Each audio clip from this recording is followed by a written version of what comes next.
Bu il həcc ziyarəti üçün Azərbaycan zəvvarlarına 1250 nəfərlik kvota ayrılıb və kvota tam şəkildə dolub. Bununla bağlı Qafqaz Müsəlmanlar İdarəsi məlumat yayıb. Bildirilib ki, kvotadan əlavə 30 nəfərdən çox müraciət olsa da, say tamamlandığından onların müraciətləri qəbul edilməyib. Eyni zamanda bu ilki zəvvarlar arasında gənclər üstünlük təşkil edirlər. Onlar arasında təkrar gedənlər 1%-dir. Çoxu isə ilk dəfə həcc ziyarətinə gedir. Bununla bərabər həccə 12 nəfər inzibati heyət və həkim briqadası da yola düşəcək. Azərbaycandan ilk zəvvar qrupu mayın 25-i həcc ziyarətinə gedəcək. Onlar 4 qrup təşkil edir. Hər zəvvar qrupunda 45 nəfər olmaqla cəmi 180 nəfər var. Digər zəvvar qrupları mərhələli şəkildə hər gün olmaqla mayın 31-nə kimi həcc ziyarətinə yola düşəcəklər. Əsas həcc ayinləri iyunun 4-ündə olacaq. Zəvvarlar gedən kimi ilk ayinlər ümrəyə təməttü yerinə yetiriləcək. İyunun 4-üne qədər isə müstəqil ibadətlər nəzərdə tutulub. Bizim ölkəmizdə də, vətənimizdə də illərdir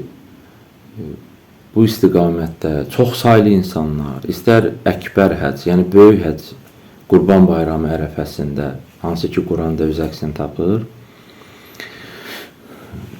həccə gedənlər hər il olur, artmaqdadır və il ərzində də Umra həccinə çox saylı insanlar gedirlər.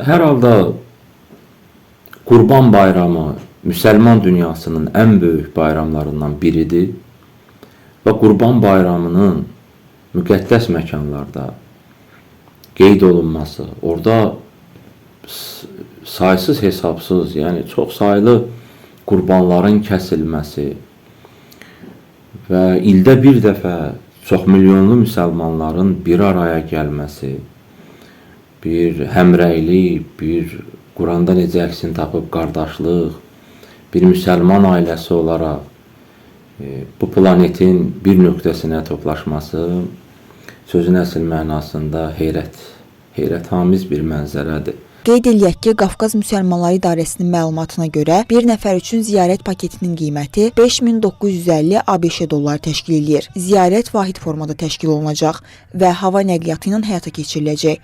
Hər gün bir təyyarə, yalnız ayın 29-unda 2 təyyarə səhər saat 11:00-da və axşam saat 17:55-də yola düşəcək.